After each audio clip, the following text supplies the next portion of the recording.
Hi geniuses, welcome to the channel Science Wizard Pooja Ranjan. This channel is all about the science subject of classes 6, 7th, 8th, 9th and 10th physics and chemistry. If you are new to my channel, you can subscribe to the channel for more science videos, and if you like the explanation then please press the like button and you can share this video with your friends, family and the classmates. So आज जो chapter हम discuss करने वाले हैं वो है class 8 का chapter 10 biology reaching the age of adolescence. तो इस चैप्टर पे मैं ऑलरेडी एक वीडियो बना चुकी हूँ, उसका लिंक मैं आपको डिस्क्रिप्शन बॉक्स में दे दूंगी, आप जाके चेक कर सकते हैं। आज जो टॉपिक हम कवर करने वाले हैं इस चैप्टर से वो है प्यूबर्टी एंड एडोलेसेंस। सबसे पहली चीज कि जो ह्यूमन बीइंग्स होते हैं they can reproduce only after achieving the sexual maturity. मतलब कि ह्यूमन बीइंग्स जो होते हैं उनको रिप्रोडक्शन के लिए दोनों सेक्सेस की जरूरत होती है, मेल और फीमेल, और इसीलिए वहां पे सेक्सुअल रिप्रोडक्शन होता है। सेक्सुअल रिप्रोडक्शन मतलब जहां पे मेल और फीमेल दोनों रिक्वायर्ड होते हैं फॉर द रिप्रोडक्शन। अब ये सेक्सुअल मैच्योरिटी का क्या मतलब है? कब एक बॉय और एक गर्ल की बॉडी सेक्सुअली मैच्योर हो जाती है जिससे कि वो रिप्रोडक्शन प्रोसेस अकर हो सके उनकी बॉडी में। सो ऑलरेडी रिप्रोडक्शन चैप्टर में हम ये पढ़ चुके हैं कि जब भी बॉयज की बॉडी जो होती है उसमें जो उनका मेल सेक्सुअल ऑर्गन होता है जब वो प्रोड्यूस करना शुरू कर देता है, जो स्पर्म होता है जिसको कि मेल गैमेट कहते हैं, और गर्ल्स की बॉडी में जो फीमेल सेक्सुअल ऑर्गन है जब वो प्रोड्यूस करना शुरू कर देता है एग सेल्स जिसको कि ओवा या फिर सिंगुलर में ओवम कहते हैं, तो हम ये कह सकते हैं कि उन दोनों की बॉडी जो है वो अब सेक्सुअली मैच्योर हो गई है। क्योंकि जब मेल का स्पर्म फीमेल के एग से फ्यूज होता है वहां पे फर्टिलाइजेशन प्रोसेस अकर करता है और नया सेल फॉर्म होता है जिसको कि हम जाइगोट कहते हैं, और फिर वो डिवाइड होता है and then it converts into the embryo. Embryo के बाद फिर वो कन्वर्ट होता है इनटू द फीटस जिसमें कि जो बच्चा होता है उसके सारे बॉडी ऑर्गन्स फॉर्म हो चुके होते हैं, उसके हाथ पैर सब कुछ फॉर्म हो चुके होते हैं। सो यहाँ पे वो जो स्टेज होता है of a life of both boys and girls, जब उनका बॉडी जो होता है वो केपेबल होता है ऑफ रिप्रोडक्शन, उसी को हम प्यूबर्टी कहते हैं। ठीक है, तो केपेबल ऑफ रिप्रोडक्शन मतलब कि बॉयज की बॉडी में स्पर्म्स जो है सेल्स वो फॉर्म होना शुरू हो जाते हैं और गर्ल्स की बॉडी में जो एग है वो रिलीज होना शुरू हो जाता है, तब हम कहते हैं कि उनकी बॉडी सेक्सुअली मैच्योर हो गई है। अब ये होता कब है, प्यूबर्टी वाला स्टेज कब आता है? तो ये जनरली अकर करता है बॉयज के केस में from 11 to 16 years in the boys. ये होता है occur between the 10 to 15 years of age in the girl. ठीक है, सो अब यहाँ पे ये ड्यूरेशन क्यों दिया हुआ है? क्योंकि कुछ बॉयज जो होते हैं उनकी बॉडी 11 ईयर्स में ही मैच्योर हो जाती है, कुछ जो होते हैं वो 15-16 तक भी मैच्योर होते हैं। The same goes for the girls. So ये जो पीरियड होता है that can vary from person to person कि उनकी बॉडी कितने एज में सेक्सुअली मैच्योर हो रही है जिससे कि वो रिप्रोडक्शन ऑकर कर सके। सो अगर बॉयज की बॉडी में, आपकी बॉडी में भी अगर स्पर्म रिलीज होना शुरू हो गया है और गर्ल्स की बॉडी में एग रिलीज होना शुरू हो गया है, so we can say that आप लोग भी इस स्टेज को हिट कर चुके हैं ऑफ द प्यूबर्टी और now your body is capable for the reproduction. अब जब बच्चा रीच करता है प्यूबर्टी, सो प्यूबर्टी का मतलब क्या है कि बॉडी का सिर्फ सेक्सुअली मैच्योर हो जाना। ओके, मतलब कि बॉयज की बॉडी में स्पर्म रिलीज होना और गर्ल्स की बॉडी में एग रिलीज होना। सो जब ये होने लगता है तो हम कहते हैं कि जो बच्चा है वो प्यूबर्टी स्टेज को हिट कर चुका है। ठीक है, और जब वो प्यूबर्टी स्टेज को हिट करता है तो हम कहते हैं कि वो बच्चा जो है वो अब एडोलेसेंट हो चुका है। ठीक है, अब ये जो पीरियड होता है of the transition from a child to an adult, इसी को हम एडोलेसेंस कहते हैं। अब जब ये पीरियड होता है ना एडोलेसेंस वाला, इस वक्त केवल आपकी बॉडी में ही चेंजेस नहीं हो रहे होते हैं, केवल आपकी बॉडी ही सेक्सुअली मैच्योर नहीं हो रही होती है। ठीक है, इस वक्त मेंटल लेवल पे भी, फिजिकल लेवल पे भी, इमोशनल लेवल पे भी, साइकोलॉजिकल लेवल पे भी आपकी बॉडी में बहुत सारे चेंजेस हो रहे होते हैं। कितनी बार आपने देखा होगा कि जब भी बच्चे टीनेज में एंटर करते हैं सो उस वक्त उनके बॉडी में इतने ज्यादा हार्मोनल चेंजेस हो रहे होते हैं कि उनको इमोशनली लगता है कि मेरा कोई फ्रेंड ही नहीं है, मेरे मम्मी पापा मुझसे प्यार नहीं करते हैं, और बहुत सारी चीजें उनको फील होती है। अपने बारे में बहुत इंफीरियर फील करते हैं, है ना, अपने आप को कंपेयर करते हैं हर किसी से। सो ये सब चीजें उनके लाइफ में हो रही होती हैं। सो जब हम एडोलेसेंस की बात कर रहे हैं तो here in adolescence we are talking about the body maturity and then other than that the emotional, the psychological and the physical, okay, all type of changes which are happening during that stage. तो वो जो period होता है जिसमें कि एक बच्चा adult हो जाता है, या इंडिया में हम कहते हैं एडल्ट हो गया बच्चा, मतलब कौन सी एज में पहुंच गया, एडल्टहुड आप तब कहा जाता है जब बच्चा रीच करता है टू द एज ऑफ 18। ठीक है, सो उस जब तक आप 18 ईयर्स के नहीं हो जाते हैं तब तक आपका एडोलेसेंस पीरियड ही चलता रहता है। सो प्यूबर्टी और एडोलेसेंस में बस इतना ही अंतर है, प्यूबर्टी में आपकी बॉडी फिजिकली मैच्योर हो रही है और एडोलेसेंस में आपका मेंटल और इमोशनल मैच्योरिटी भी होने लगती है आपकी बॉडी में। नेक्स्ट, अब ये जो एडोलेसेंस एज है ये कंटिन्यूड रहता है till the child reaches the age of 18 और 19 ईयर्स। ऐसा क्यों बोल रहे हैं? क्योंकि जब आपकी एडोलेसेंट एज खत्म हो जाती है, आप एडल्टहुड में पहुंच जाते हैं, तो वहां पर फिर आपकी बॉडी में फिजिकल और बहुत ज्यादा चेंजेस नहीं होते हैं। मतलब कि जो ग्रोथ होनी होती है वो हो चुकी होती है, आप अपनी मैक्सिमम हाइट अटेन कर चुके होते हैं, उसके बाद आप और लंबे नहीं होते हैं। आपके बॉडी में जो भी सेक्स ऑर्गन्स हैं वो प्रिटी एक्टिव होते हैं, वो अपना काम कर रहे होते हैं। ठीक है, और वो आपके बॉडी में, मेल की बॉडी में मेल गैमेट्स और फीमेल की बॉडी में फीमेल गैमेट्स रिलीज कर रहे होते हैं।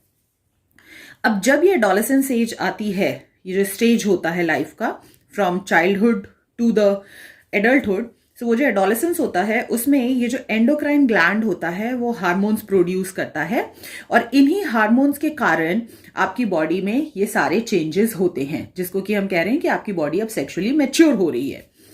तो due to the hormones all these things occurs when you hit the age of puberty.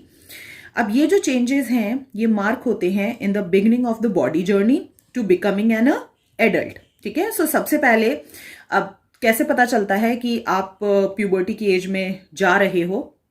ठीक है, तो आपके बॉडी में बहुत सारे चेंजेस होने लगते हैं, और फिर वो सारे चेंजेस जो हैं वो maximum by the age of 18-19 हो जाते हैं, जब तक आप एडल्टहुड में रीच करते हैं। उसके बाद ज्यादा चेंजेस नहीं होते आपकी बॉडी में। और जो प्यूबर्टी होता है वो एंड करता है एडोलेसेंट रीचिंग सेक्सुअल मैच्योरिटी। सो जब भी वो एडोलेसेंट जो होता है, जब वो सेक्सुअल मैच्योर, उसका बॉडी पूरी तरीके से सेक्सुअली मैच्योर हो चुका है, ठीक है, तब वो एडोलेसेंट एज खत्म हो जाती है and that particular child enters into the adulthood. Now जब आप प्यूबर्टी एज को हिट करते हैं, ठीक है, तो इट्स नॉट ओनली दैट कि आपका बॉडी जो है वो सेक्सुअली मैच्योर हो रहा है, मींस केवल आपकी बॉयज की बॉडी में केवल स्पर्म्स और गर्ल्स की बॉडी में केवल एग रिलीज नहीं होते हैं, इसके अलावा भी बहुत सारे चेंजेस होते हैं। So at the onset of the puberty in the boys, सबसे पहले हम सेक्सुअल मैच्योरिटी की बात कर रहे हैं। जो मेल हार्मोन्स होते हैं, अभी हमने देखा ना कि एंडोक्राइन ग्लैंड जो होता है वो हार्मोन प्रोड्यूस करता है, जिसके कारण बॉडी में बहुत सारे चेंजेस होते हैं, जो कि हमने बताया भी सेक्सुअल मैच्योरिटी वाला। अब वो कौन से हार्मोन्स हैं जो रिलीज होते हैं जिसके कारण कि बॉयज की बॉडी में स्पर्म रिलीज होना शुरू हो जाता है? जो हार्मोन आपके बॉडी में स्पर्म रिलीज करना शुरू करता है उसको हम टेस्टोस्टेरॉन्स, ठीक है, और यही हार्मोन्स जब रिलीज होते हैं आपकी बॉडी में आपके एंडोक्राइन ग्लैंड के द्वारा, तो जो आपका मेल रिप्रोडक्टिव ऑर्गन है जिसको हम टेस्टिस कहते हैं, वो रिलीज करना शुरू कर देता है sperm. So as you can see here, ये जो बॉल जैसा आपको येलो बॉल दिख रहा है, these are called the testes, ठीक है। ये हार्मोन्स रिलीज होने के कारण ये एक्टिव हो जाते हैं when you reach the age of puberty। और कौन से हार्मोन्स होते हैं? वो टेस्टोस्टेरॉन्स, जो कि रिलीज होते हैं बॉयज की बॉडी में, और फिर ये टेस्टिस जो है वो स्पर्म प्रोड्यूस करना शुरू कर देते हैं। सो टेस्टिस और ये दूसरा जो पेनिस है, ये दोनों सेक्स ऑर्गन्स कहलाते हैं, क्योंकि टेस्टिस जो है वो स्पर्म प्रोड्यूस करता है, और वो जो स्पर्म है वो बॉयज की बॉडी से बाहर कैसे आता है? Through the penis. Same way जो गर्ल्स होती हैं उनकी जो बॉडी में ओवरीज होती हैं वो स्टार्ट कर देती हैं प्रोड्यूसिंग द फीमेल हार्मोन, जिनको कि हम एस्ट्रोजेंस कहते हैं, जेस्ट्रॉन्स कहते हैं। गर्ल्स की बॉडी में वो जो एग रिलीज होना शुरू होता है ऑन अ मंथली साइकिल, वो कैसे होता है? फीमेल्स की बॉडी में जो सेक्सुअल रिप्रोडक्टिव ऑर्गन है जिसको कि हम ओवरीज कहते हैं, again the 2 yellow balls which you are seeing, ठीक है, तो ये एक्टिव हो जाते हैं due to the release of the hormones, sexual hormones, जो कि एंडोक्राइन ग्लैंड रिलीज करते हैं फीमेल बॉडी में, और उन सेक्सुअल हार्मोन्स को एस्ट्रोजन या फिर प्रोजेस्टेरॉन्स कहते हैं। और ड्यू टू दोज हार्मोन्स ये ओवरीज जो हैं ये रिलीज करना शुरू कर देती हैं ओवम, मीन्स एग। सबसे पहला चेंज तो ये होता है। In addition to the above sex characteristic, okay, sex characteristics के अलावा भी और भी बहुत सारे चेंजेस होते हैं जो कि ये हार्मोन आपकी बॉडी में कॉज करते हैं, मेल्स और फीमेल्स दोनों की बॉडी में।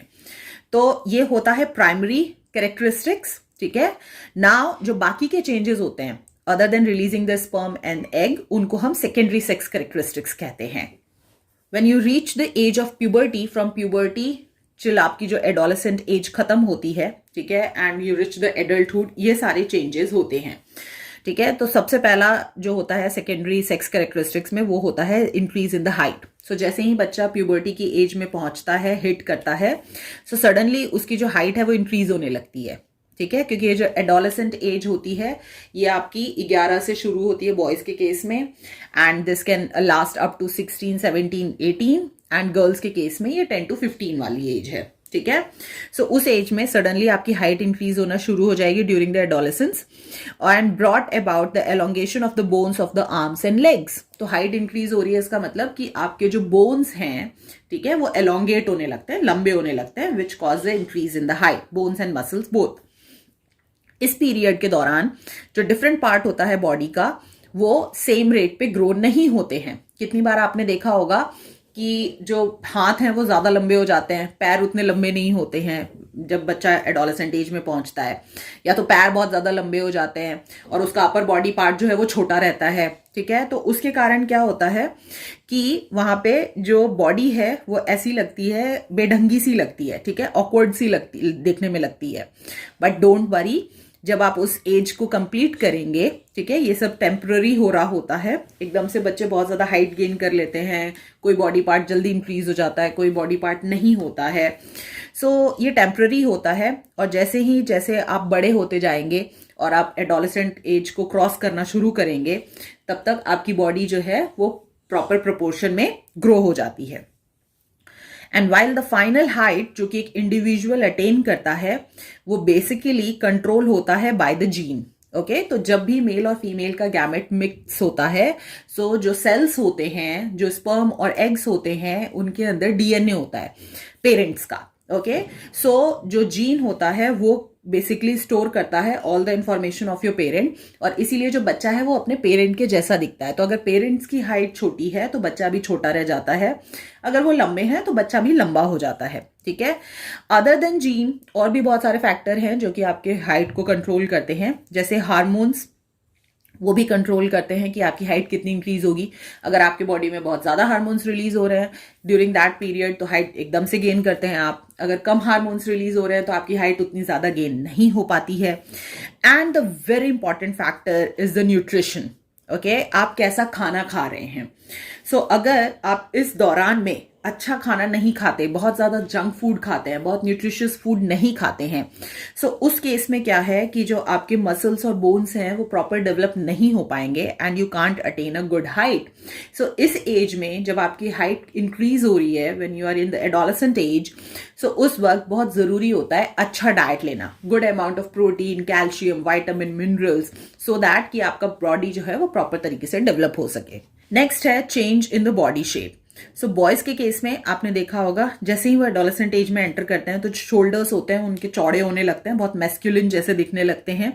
उनका चेस्ट जो है वो वाइडर होने लगता है, चौड़ा होने लगता है, और सडनली उनकी बॉडी में जो मसल ग्रोथ है वो ज्यादा होने लगता है as compare to the girls, okay. इसीलिए एकदम से जो बॉयज हैं वो एकदम से बहुत ही बड़े बड़े से और बल्की बल्की से दिखने लगते हैं। गर्ल्स के केस में क्या होता है, जो पेल्विक रीजन होता है वो चौड़ा होने लगता है। जो पेल्विक रीजन होता है बेसिकली जो आपका हिप पोर्शन होता है ना, ठीक है, वहां पे जो बोन्स होती हैं उनको पेल्विक बोन्स कहते हैं। तो जो हिप पोर्शन होता है गर्ल्स का वो इंक्रीज होने लगता है when they hit the age of adolescence. Hip बड़े होने लगते हैं, उनके बॉडी में ब्रेस्ट डेवलप होने लगते हैं और इंक्रीज होने लगता है ब्रेस्ट का साइज। और ये ब्रेस्ट का साइज क्यों इंक्रीज होता है, as and when they reach to the age of adolescence. तो आपने देखा होगा कि जब भी जो फीमेल होती है, ठीक है, जब वो प्रेग्नेंट होती है, ठीक है, मतलब जब रिप्रोडक्शन प्रोसेस होता है तो वो फीमेल की बॉडी में ही हो रहा होता है, और जब बेबी बाहर आता है तो उस केस में जो फीमेल है वो अपना दूध पिलाती है बच्चे को, ठीक है। सो इस पूरे प्रोसेस में जो दूध होता है वो कहाँ से उनकी बॉडी में फॉर्म हो रहा होता है। सो वहां पे एक मैमरी ग्लैंड होता है जो कि उनके ब्रेस्ट में ही होता है, ठीक है, और यही मैमरी ग्लैंड जो होता है उनके ब्रेस्ट के अंदर वही मिल्क सिक्रीट करता है। सो इसीलिए जब आपकी बॉडी, गर्ल्स की बॉडी सेक्सुअली मैच्योर हो रही होती है, जब वो ओवरीज एग रिलीज करना शुरू कर देती है, एट द सेम टाइम उनके ब्रेस्ट में जो मैमरी ग्लैंड्स हैं वो भी डेवलप होने लगते हैं, जिससे कि अगर जो लेडी है वो प्रेग्नेंट हो जाती है और बच्चा पैदा होता है तो उस केस में वो बच्चे को दूध पिला सके। नेक्स्ट है डेवलपमेंट ऑफ द हेयर्स। दोनों ही सेक्सेस में जो हेयर्स हैं वो ग्रो होने लगते हैं, आर्मपिट में, आपके कंधों के वहां पर, और जो प्यूबिक एरिया होता है, प्यूबिक एरिया मतलब जो पर्सनल एरिया होता है, ठीक है, जहां पे आपके सेक्स ऑर्गन्स होते हैं। बॉयज के केस में जो फेशियल हेयर्स हैं, जैसे कि बियर्ड एंड मुस्टैच, दाढ़ी मूछें आने लगती हैं, ठीक है। जो वॉइस चेंजेस की बात करें तो हम सबके गले में, नेक में, ठीक है, एक वॉइस बॉक्स होता है जिसको हम लार्नेक्स भी कहते हैं। तो as and when you reach to the age of adolescence, तो जो आपका वो लार्नेक्स या वॉइस बॉक्स जो होता है वो ग्रो होने लगता है। बॉयज के केस में ये ज्यादा ग्रो होता है as compare to the girls, और इसीलिए जो बॉयज की आवाज है वो एकदम से डीपर हो जाती है, ठीक है, बहुत भारी हो जाती है, जैसे अरे तुम सुनते क्यों नहीं हो, ऐसे भारी आवाज हो जाती है उनकी, ठीक है। और जो गर्ल्स होती हैं उनकी बहुत ही हाई पिच वॉइस होती है, बहुत ही पतली आवाज, अरे सुनो ना, ऐसे करके, ठीक है। So this is the change in the voice that takes place when you reach to the age of adolescence.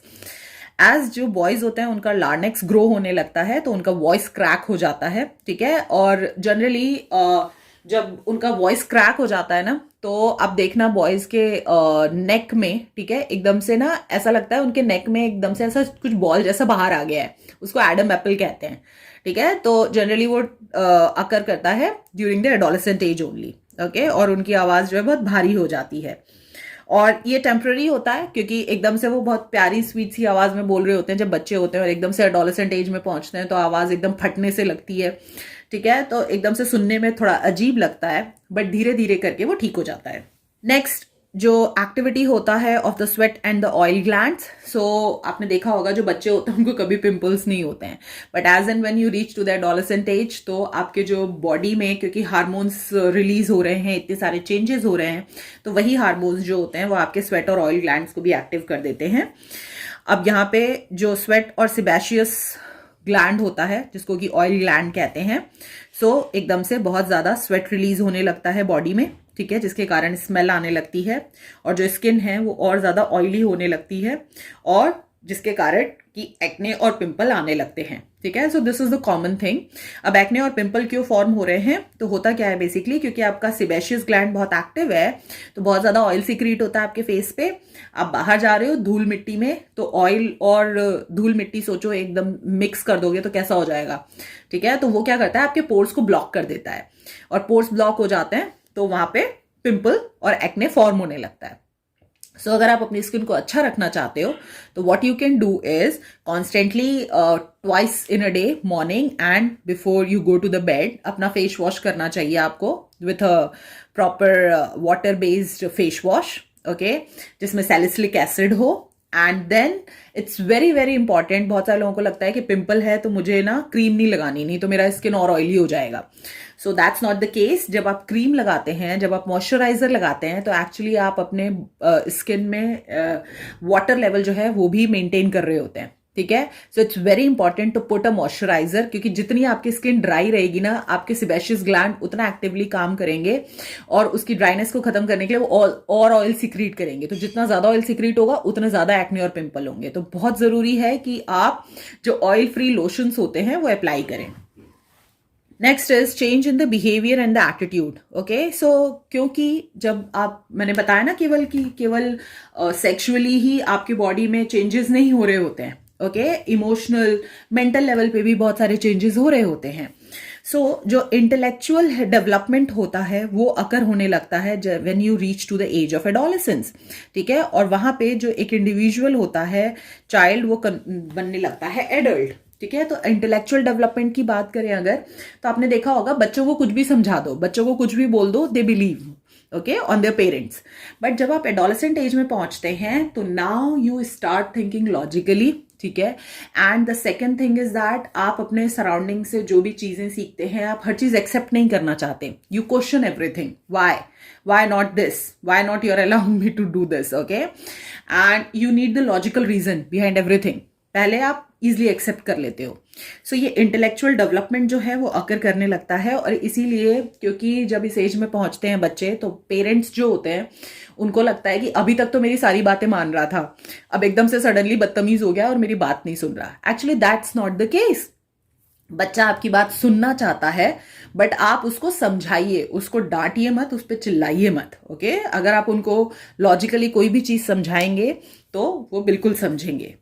As a result of trying to adjust to the changes in the body and the mind, जो adolescents होते हैं वो often find करते हैं themselves feeling confused, insecure and self conscious.